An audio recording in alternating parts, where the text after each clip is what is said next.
Alright, just a quick tutorial on installing this inner seal and this outer O-ring on these fuel filters. When you go to put this one in, seat it down in there, and take a little bit of silicone lube, put it on the inside, because this is going to go right over top of this, so you want to make sure it seats properly.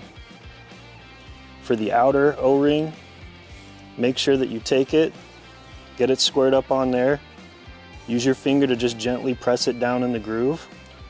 And then if you want to lubricate this one too, you can use a little bit of diesel fuel or the same silicone lube. Make sure that the O-ring's seated properly though, because if it shifts from side to side, when you go to install it, it can leak. So get it seated nice and properly.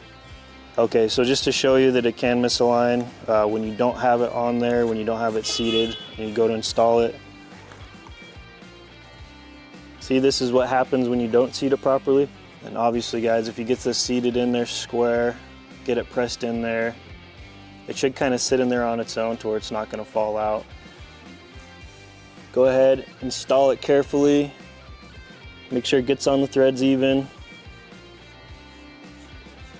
Once it starts to get snug, just give it a few more good hand tight turns and you should be good to go.